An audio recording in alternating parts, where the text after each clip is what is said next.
Assalamualaikum warahmatullahi wabarakatuh. Waalaikumsalam warahmatullahi wabarakatuh. Perkenalkan diri, saya Eka Amelia selaku mahasiswa jurusan Pendidikan Bahasa dan Sastra Indonesia yang saat ini menempuh semester 6. Jadi Bapak, maksud dan tujuan saya untuk mewawancarai Bapak ini karena suatu pemenuhan tugas kami, yaitu tugas penelitian tindakan kelas. Jadi nanti akan ada sesi bertanya kepada Bapak mengenai permasalahan apa saja yang ada di dalam kelas pembelajaran bahasa Indonesia. Nah, sebelumnya boleh Bapak izin memperkenalkan diri. Oke, perkenalkan, nama saya Yudi Ardian.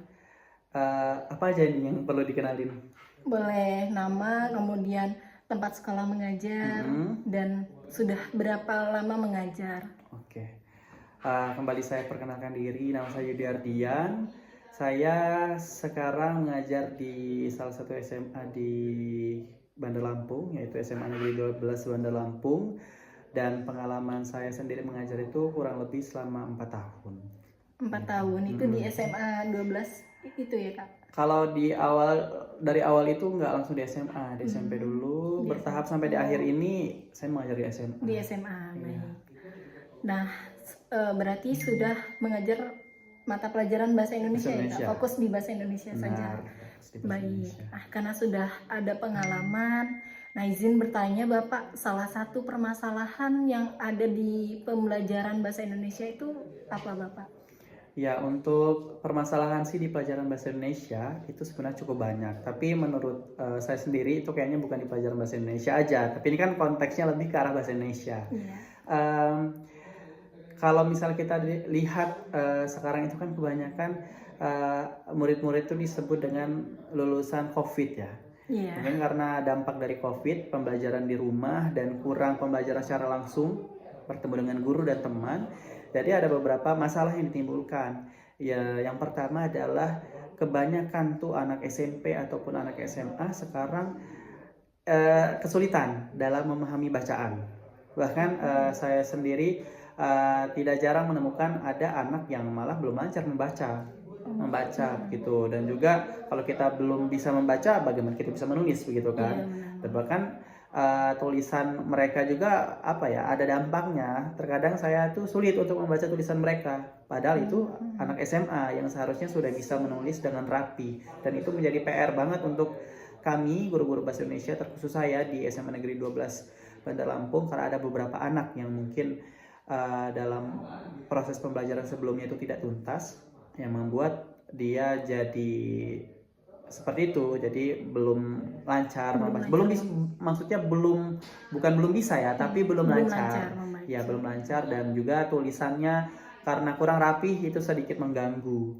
Begitu. Kemudian selanjutnya permasalahannya lagi-lagi di bahasa Indonesia ya. Bahasa Indonesia itu tidak terlepas dari yang namanya sebuah teks. Ya, betul. Pembelajaran benar-benar berbasis teks kan. Mau kita belajar di bukunya ataupun kita ujian, itu permasalahan yang sering disebutkan anak-anak adalah teks. Pak, terlalu banyak teks Pak, ini teksnya kepanjangan, teksnya kayak koran dan lain sebagainya begitu. Itu yang sering dikeluhkan oleh anak-anak, dan saya kurang paham juga ya, apakah ini dampak dari pembelajaran COVID tersebut atau mereka juga malas membaca. Karena kan kita lihat juga di beberapa penelitian di Indonesia, anak-anak Indonesia itu generasi mudanya kurang melek ya dalam membaca. Literasinya kurang rendah begitu. Makanya di sekolah saya juga ada program literasi, itu gunanya untuk mengembangkan daya literasi, daya baca, daya kemampuan berpikir mereka dalam merespon segala sesuatu gitu, termasuk dalam membaca begitu. Karena ya lagi-lagi mereka mengeluh, padahal teksnya itu tidak terlalu panjang menurut saya gitu, apalagi kan di soal ya. Dan mungkin karena mereka malas membaca, tidak teliti dan lain sebagainya, itu berpengaruh kepada nilai. Berpengaruh. Itu dalam proses pembelajaran aja atau pas penilaian sumatif gitu Kak? Biasanya kan penilaian sumatif itu ada teks-teks panjang gitu. Itu apakah mereka tidak membaca teksnya kemudian asal-asalan atau bagaimana? Kalau kami, kalau untuk di ujian, itu kan bahasa Indonesia tuh selalu ya, kayaknya nggak pernah deh kalau nggak ada teks gitu kan. Nah itu yang selalu saya dengar adalah kepanjangan teksnya atau Pak ribet baca teksnya dan lain sebagainya, dan itu yang membuat mereka apa ya, sepertinya jadi berkurang nilainya. Karena apa? Karena mereka mungkin malas membaca. Malas membaca, karena malas membaca itu tidak teliti, tidak membaca soalnya. Sedangkan bahasa Indonesia itu menurut saya, kalau kita tidak membaca teksnya, gimana kita bisa ngisi? Begitu kan, dari teks panjang kemudian ada pertanyaan, dari pertanyaan itu kan lagi-lagi harus membaca teks. Kalau teksnya nggak dibaca, gimana mereka mau memilih jawaban yang tepat?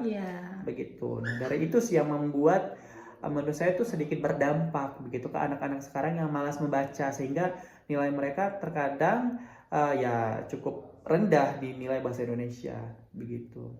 Salah satunya itu karena budaya membacanya apalagi menemui teks-teks yang panjang. Iya, betul. Bahkan di sekolah saya sendiri sudah dibuat program literasi terkhusus di hari Rabu. Yang menurut saya itu adalah program yang unggul di SMA sana, SMA 12. Tetap yaitu untuk meningkatkan kemampuan anak-anak agar literasinya itu bisa meningkat, baik itu dalam segi baca tulis, kemudian literasi sains dan literasi lainnya begitu. Tapi ya namanya sebuah proses ya. Proses itu kan harus bertahap, tidak langsung bisa menghasilkan sesuatu yang baik begitu. Dan menurut saya dengan adanya program literasi yang ada di SMA 12 cukup membantu kami guru bahasa Indonesia untuk mengasah kemampuan mereka lagi dalam baca tulis, dalam kemampuan sainsnya, dalam teknologi dan lain sebagainya gitu. Baik, berarti ada dua permasalahan, tadi yang kurang lancar membaca maupun menulis, dan yang satunya lagi itu malas membaca teks-teks yang panjang.